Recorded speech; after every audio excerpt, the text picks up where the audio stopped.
Assalamualaikum warahmatullahi wabarakatuh. Shalom, Om Swastiastu, Namo Buddhaya, salam kebajikan dan salam sehat bagi kita semua. Bapak, Ibu, rekan-rekan peserta kegiatan literasi digital. Peningkatan kemampuan pemanfaatan internet secara aman dan produktif terbukti semakin urgent di tengah pesatnya penetrasi teknologi digital dalam kehidupan kita sehari-hari. Kondisi ini tentu harus menggugah kesadaran kita bersama untuk terus meningkatkan literasi digital di Indonesia. Terlebih pada tahun 2023, indeks literasi digital Indonesia berada di angka 3,65 dari skala 5 atau tingkat sedang. Angka tersebut memang menunjukkan peningkatan jika dibanding dengan tahun sebelumnya, yakni 3,54. Namun bukan berarti kita dapat berpuas diri. Apalagi kegiatan literasi digital memiliki manfaat secara ekonomi seperti peningkatan kompetensi tenaga kerja dan partisipasi masyarakat dalam kegiatan berbasis ekonomi digital serta mewujudkan inklusi digital. Peluang ini tentu harus kita manfaatkan secara optimal dan sungguh-sungguh.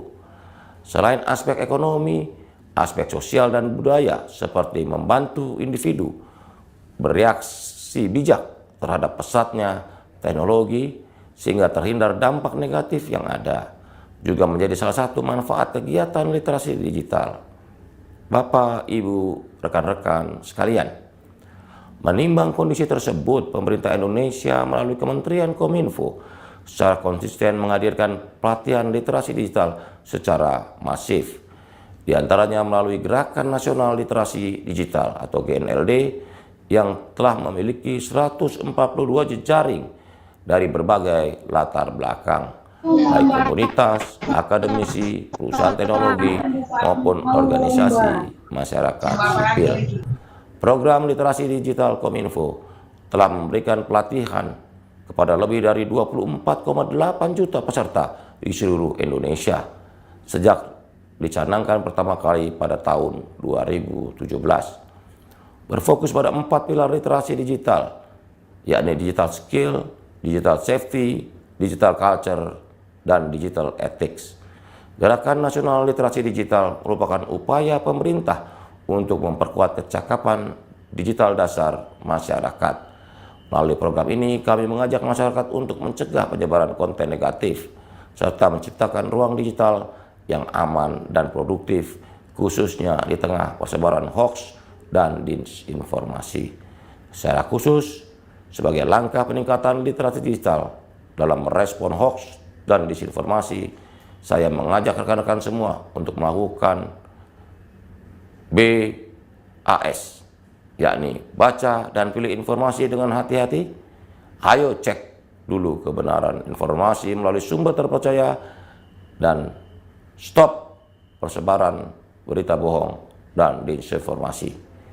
Bapak, Ibu, rekan-rekan sekalian, sebagai penutup saya berharap antusiasme partisipasi rekan-rekan pada kegiatan literasi digital tidak berhenti pada kegiatan ini saja. Masih banyak kegiatan literasi digital yang dapat diikuti dan masih lebih banyak lagi saudara-saudara kita yang perlu untuk mengikuti kegiatan literasi digital ini. Ayo kita jadikan Indonesia makin cakap digital untuk mewujudkan Indonesia terkoneksi, makin digital, makin maju. Salam literasi digital. Ya, perkenalkan nama saya Diana Aletheia Balinda. Saya grafobisnis analis. Di sini kerjaannya untuk melihat dan menganalisa tulisan dan tanda tangan untuk mengenal karakter seseorang. Saya master trainer di Woman Wheel dan Gapura Digital. Ini kegiatan dari Google Indonesia untuk UMKM seluruh Indonesia untuk go online.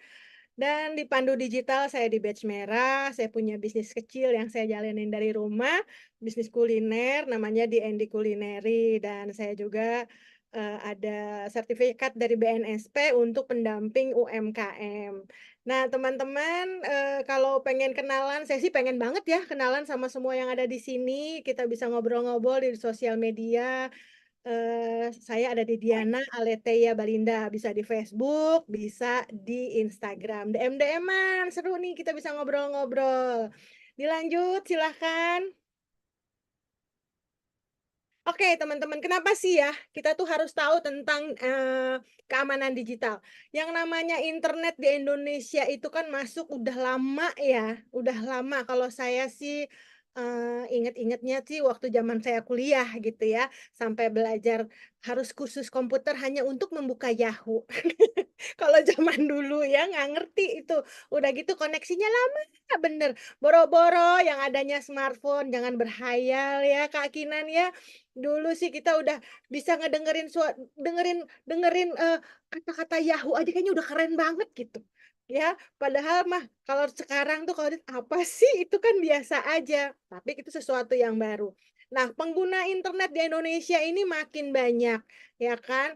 Gaya hidup kita udah makin mudah, contohnya sekarang nih, saya bisa terbang tiba-tiba ada di Kalimantan, cie. Padahal cuman ketemu secara virtual nih sama Mas Mufid, sama Kak Cynthia, sama Kak Kinan.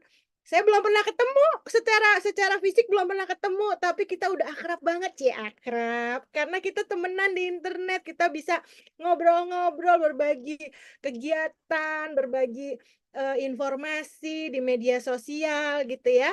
Nah, teman-teman, apalagi nih sekarang kita kayaknya udah jarang ya pegang uang cash di dompet tuh kayaknya ada sih, tapi nggak kayak mau kemana-mana tuh bawa uang banyak tuh nggak harus ke ATM dulu, karena uang kita udah ada di dompet digital, ya kan? Sampai kadang-kadang mau bayar uang parkir, aduh nggak ada uangnya.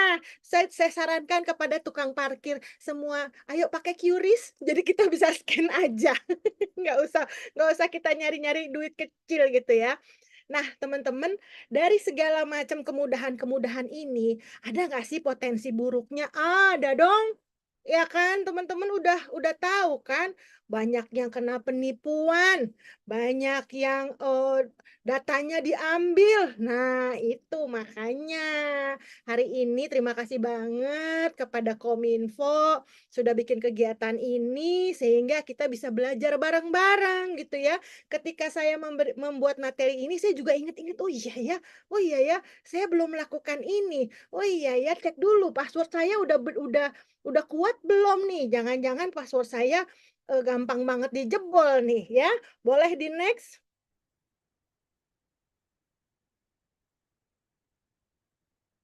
Oke, jadi sebenarnya keamanan digital tuh apa sih? Yaitu sebuah proses untuk memastikan layanan digital baik secara daring maupun luring dilakukan secara aman, nggak hanya untuk mengamankan data yang kita miliki, melainkan juga melindungi data pribadi yang bersifat rahasia. Aduh, kalau di dunia nyata kita simpen diri kita baik-baik, lah kalau di dunia maya kita umbar. Hati-hati ya teman-teman. Boleh di next? Apa sih yang menjadi kompetensi keamanan digital? Ada banyak nih, teman-teman, tapi nggak akan kita bahas semua hari ini. Yaitu tentang mengamankan perangkat digital. Handphone tuh yang kemana-mana kita bawa, yang kalau bangun tidur kita cariin, mau tidur kita pegangin. Udah aman belum? Identitas digital kita aman enggak? Jangan-jangan kelebihan nih, ngasih informasi di dunia digital. Pengennya sih mau berbagi info, malah bablas. Penipuan digital juga, apakah kita sudah aman? Rekam jejak digital kita bagaimana? Jangan sampai kalau kita browsing-browsing nanti 10 tahun ke depan yang jelek-jelek yang nongol, ya kan? Ih malu. Untung zaman dulu waktu saya bandel-bandel internet belum ada. Jadi kebandelan-kebandelan, kealay-alayan, kenoraan saya itu tidak terekam dengan jelas di dunia digital. Lalu memahami keamanan digital buat anak. Karena teman-teman ya di rumah anak-anak kita, umur 2 tahun, 3 tahun, udah pinter amat itu mainan YouTube, udah pinter amat itu selfie-selfie, udah pinter amat itu main game. Aman nggak tuh? Kita harus lihat ya. Boleh dilanjut. Nah, saya mau tanya nih di GIFriends nih, mungkin saya nggak bisa tanya dari teman-teman yang ada lagi nonton, saya mau nanya sama Kak Cynthia aja deh. Kak Cynthia punya akun sosmed berapa? Halo, Mbak Diana. Aku punya dua, Mbak Diana. aja. Yang satu untuk personal branding, yang satu untuk kegiatan sehari-hari. Tapi ternyata lebih aktif untuk yang untuk kerja ya, personal branding Nah, aku jadi gitu. dipisahin nih kalau Kak Cynthia Ini dari dipisahin ya pengalaman, bisa personal, terkait masalah dari sisi pengalaman. Aku kok pintar, bisa kamu tak toko gitu. personal sama Jadinya di profesional. toko apa? Beda ya, beda banget Kak, nih. Jadi dibedain. Tahu bingung apa? Postingannya tentu berbeda kan ya Kak? Postingannya nah, tentu berbeda. Kayak Kak Mufid, kalau Kak Mufid saya sih suka kepo. Dia sih kegiatannya banyak banget. Saya ngeliat tuh di sosmednya, ngajar di sini, ngajar di sana. Ntar tiba-tiba dia di rumah lagi masak. Luar biasa gitu ya. Aduh, sampai malu ya Mas ya. Kak Kinan juga. Karena kita udah temenan di sosial media. Kita udah lihat gitu ya. Oh, ternyata sibuk sekali kakak-kakak ini gitu ya. Boleh kita lanjut? Nah, waktu kita bikin sosial media kita, waktu kita buka akun Instagram, akun Facebook, TikTok, dan lain sebagainya, kan gratis tuh ya. Kan nggak bayar tuh ya. Terus kok mereka bisa maju sih si platform-platform itu? Duitnya dari mana coba? Mikir nggak tuh? Kan dari iklan, Mbak Diana. Betul, dari iklan. Kok bisa orang-orang iklan di situ kenapa? Gitu ya. Boleh lanjut. Nih, teman-teman pernah nggak nih ya? Pernah ngalamin gini. Saya ini kebetulan lagi gila-gila belajar lari nih ya. Lari dari kenyataan udah pinter. Jadi lari beneran baru saya belajar nih ya. Saya suka nyari nih. Kemarin lagi nyari sepatu lari lokal. Lalu setelah itu keluarkan tuh jawabannya kan, sepatu lari lokal. Kan saya nyarinya di Google ya. Kok bisa-bisanya di Instagram iklan sepatu nongol, di Facebook iklan sepatu nongol, di TikTok isinya orang lari semua. Kenapa kok dia tahu? Saya kan nggak nanya ke dia, nggak nanya ke Instagram, nggak nanya ke Facebook. Kenapa sih? Kok dia bisa tahu ya? Heran, terlalu pandai. Padahal saya nggak nanya loh sama dia. Kita lihat kenapa begitu. Boleh di next? Nah, ternyata dilihat dari sudut pandang sosial media nih, yang punyanya Facebook, yang punyanya Instagram, kita ini sebagai pengguna, kita tuh produknya. Jadi, apa yang kita lakukan di media sosial, kita nge-like foto siapa, kita komen ke akunnya siapa, misalnya komen ke akunnya Cipung, komen di akunnya Amina, gitu ya. Kita nge-like atau kita nge-share akun-akun mereka. Nah, itu direkam sama sosial media. Nah, ketahuan nih, oh si Diana ini suka sama Amina sama Cipung misalnya. Berarti yang berkaitan dengan Amina sama Cipung, keluarga Atta dan lain sebagainya, kasih ke dia nih. Kasih ke dia. Konten-konten mereka kasih ke dia. Itulah makanya banyak banget iklan, banyak banget konten-konten yang menyangkut apa yang pernah kita like, share, komen, ataupun kita obrolin gitu, kedengeran sama mereka. Ya, boleh next. Nah, ini orang Indonesia kebiasaan nih, bagi data pribadi tanpa sadar di dunia nyata. Iya nggak? Ayo. Katanya nomor telepon itu kan sesuatu yang disebut data pribadi ya. Tapi kadang-kadang gini Kak Kinan, kalau kita lagi ngikut kegiatan disuruh daftar kan tuh ya, nama ya kan? Namanya siapa, nomor teleponnya kita ditulis gitu ya, akun sosial medianya juga kita ditulis, terus kita kasih ke panitianya. Iya nggak tuh? Iya banget. Iya banget kan? Itu secara nyata kita tanpa sadar loh. Nah, apalagi sekarang semua serba elektronik kan, nyambung semua. Begitu kita tahu nomor nomor induk kependudukan seseorang, itu kita udah langsung ngebuka semuanya. Apalagi sekarang kan semua udah nyambung tuh ya, kenik ya, gitu kan. Nah, saya tuh pernah kemarin pergi naik kendaraan umum, naik Transjakarta lah, kebetulan saya lagi di Jakarta, saya di Jakarta gitu ya teman-teman. Begitu ada tanda pengenal si supirnya nih, supir Transjakarta itu. Selain nama dia, nomor karyawan, ada nick-nya loh. Ada nick-nya si bapak itu. Saya bilang, wah ini data pribadi dia tanpa sengaja udah keluar nih. Ya kan? Kalau ada orang jahat, dicatat nick-nya. Udah, dikerjain lah. ya teman-teman, ini jadi sumber. Jadi yang namanya KTP kita itu, kan kalau di dunia nyata juga kita nggak bakalan dong ngumbar-ngumbar KTP, ya kan? Ngapain di dunia digital kita ngumbar-ngumbar data pribadi kita, ya? Boleh di next. Nah, kebiasaan-kebiasaan ini yang akhirnya boleh diklik sekali lagi, Kak.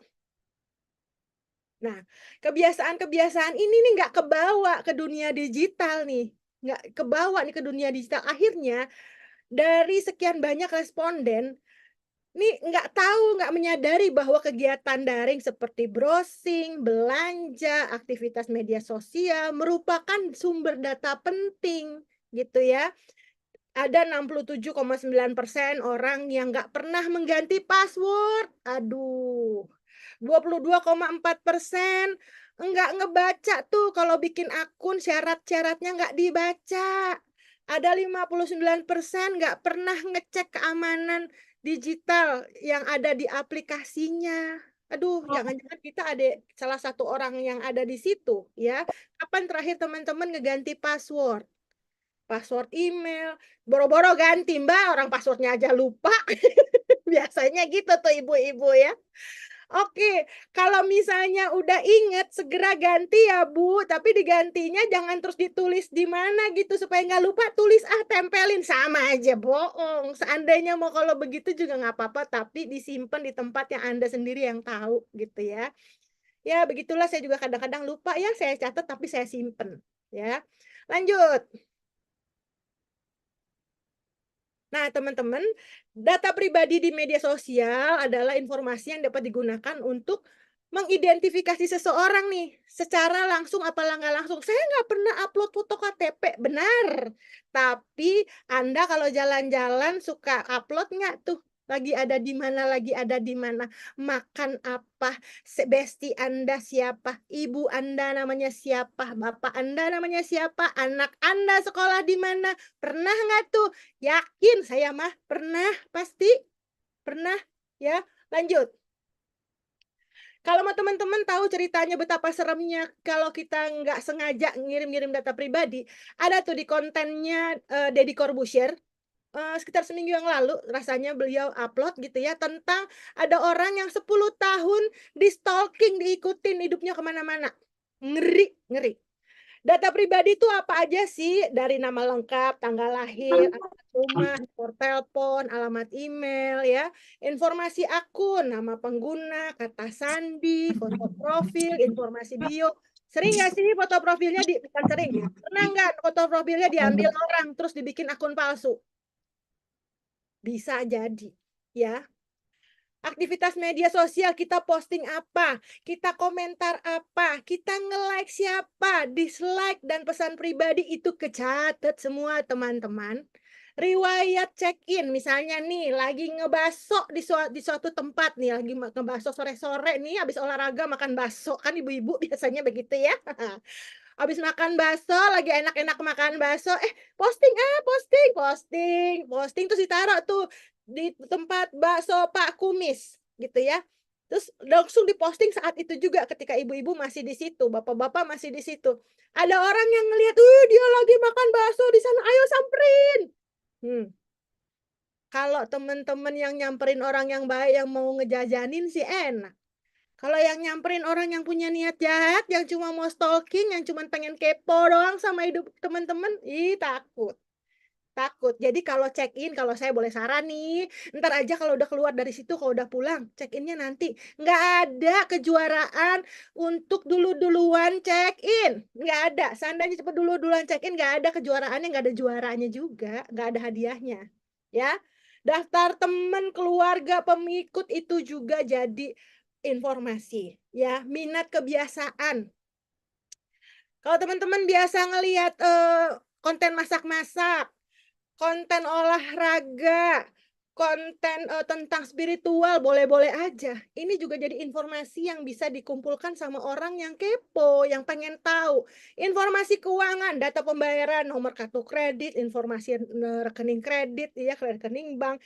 Ini informasi yang bahaya, teman-teman. Pernah nggak ngalamin misalnya ATM hilang. ATM hilang, terus teman-teman nelpon ke bank. Pernah nggak Kak Cynthia nelpon ke bank untuk ngeblokir ATM misalnya? Ya, pernah. Pernah kan? Yang ditanya apa? Nama ibu bukan? Ya, Nama ibu kan? Nah, bayangin kalau misalnya suatu saat kita pernah posting nih, ibu kita namanya siapa, ulang tahunnya kapan? ya, Kelar, itu data yang bisa dikumpulin sama orang. Atau ibu saya kan udah nggak ada. Iya, ibu teman-teman nggak ada, tapi pernah nyekar nggak? Pernah nyekar terus difoto nggak itu batu nisannya? Jangan-jangan difoto juga. Kelihatan deh tuh nama ibu kita sebinti-bintinya, setanggal lahir, tanggal meninggalnya. Lengkap banget itu. Jadi jangan sampai nggak sengaja kita kirim informasi kepada orang lain ya. Maksudnya sih nggak ada maksud untuk membuka, tapi apa yang kita lakukan yang tanpa sadar itu sudah membuka informasi pribadi kita. Nganterin anak sekolah ya, SD mana gitu ya. Ketahuan si ibu ini anak ini SD-nya kelas ini. Samperin nggak tuh anaknya? Samperin. Lanjut, silakan. Nah, saat gini cara kerja ya teman-teman, saat kita bikin akun profil, kita pakai guna fitur-fitur yang ada, kita posting ya, kita berkomentar, terus kita terhubung dengan layanan pihak ketiga, misalnya kalau lagi lari sore olahraga, terus menyalahkan aplikasi Strava gitu ya, akan terekam tuh sama si Strava dikoneksiin sama sosial media kita, kelihatan deh sama orang seluruh dunia kalau orang pengen nyari tahu kita ya. Saat mengizinkan media sosial untuk mengakses data pribadi atau lokasi pada perangkat, cek dulu teman-teman, jangan main oke, baca dulu ya. Kita lanjut. Potensi kejahatan yang bisa timbul dari pencurian identitas teman-teman, peretasan akun, pelecehan, bullying ya. Aduh, kalau dulu kita dibully nama orang tua kita ya, waktu sekolah ledek-ledekan nama orang tua. Di dunia digital kita bisa diledekin dari seluruh dunia, takut ya. Penipuan online nggak mau dong, kita punya duit udah kumpulin banyak-banyak diambil orang. Cyber stalking ya, mencari informasi pengguna dari berbagai sumber. Ini yang saya bilang kalau teman-teman bagus tuh nonton deh kontennya Bapak Om Deddy Corbuzier ya tentang yang ada cewek ini, perempuan ini di stalking selama 10 tahun sama teman sekolahnya. Lanjut. Ya, jadi gunakan password yang baik ya, ganti-ganti passwordnya, aktifkan two factor authentication-nya. Kalau bagi informasi pribadi di media sosial, hati-hati, mendingan nggak usah lah kalau saya bilang mah, udah nggak usah. Kalau misalnya teman-teman pengen eksis, ya eksis boleh, tapi ngetek-ngeteknya nanti aja kalau udah pulang ya. Kalau misalnya ada tautan atau lampiran yang mencurigakan, jangan dibuka. Laporin akun yang mencurigakan atau terindikasi melakukan kejahatan atau akun Anda diduplikasi, laporin ya. Gunakan media sosial dengan baik, bijak, dan bertanggung jawab ya, karena apa yang ada di media sosial itulah yang menjadi diri kita. Jadi diri kita itu orang bisa ngelihat kalau di media sosial dan hati-hati buat teman-teman yang lagi nyari kerja. Orang HRD pasti ngelihat media sosialnya, bukan hanya orang HRD ya, orang-orang yang udah kerja pun ya, misal saya gitu, saya pengen jadi narasumber di tempat lain gitu ya, itu dicek sama panitia media sosialnya. Kalau media sosial saya isinya marah-marah doang, nggak positif, nggak bakalan saya dipanggil ya. Lanjut. Jadi dunia digital nggak ada satpamnya guys, nggak ada satpam yang bisa kita sewa. Kalau di dunia nyata kita bisa sewa bodyguard, kita bisa taruh satpam depan rumah untuk menjaga kita. Di dunia digital nggak ada. Kita cuman bisa jaga diri kita sendiri, pakai jempol kita, ditahan, dipakai dulu otaknya. Allah Subhanahu wa Ta'ala kasih kita otak yang sangat baik, coba dipakai dulu ya, jangan keseringan nganggur. Nah, saya juga kadang-kadang harus itu mengingatkan diri. Coba ini dipakai isi kepala ya. Oke teman-teman, dilanjut, rasanya sudah selesai materi saya pada pagi hari ini. Semoga apa yang saya sampaikan pada pagi hari ini dengan secepatnya begini bisa berguna buat teman-teman dan bisa diaplikasikan. Kita saling mengingatkan, kita saling menjaga di dunia digital. Jadi kalau misalnya ada yang postingan temennya yang membahayakan, ingetin, ya, ingetin, jangan didiemin, kasihan ya. Oke, terima kasih. Mohon maaf jika dalam penyampaian materi saya ada yang kurang berkenan. Saya kembalikan kepada moderator yang paling cakep, Kak Kinan. Secara virtual dulu luar biasa sekali. Terima kasih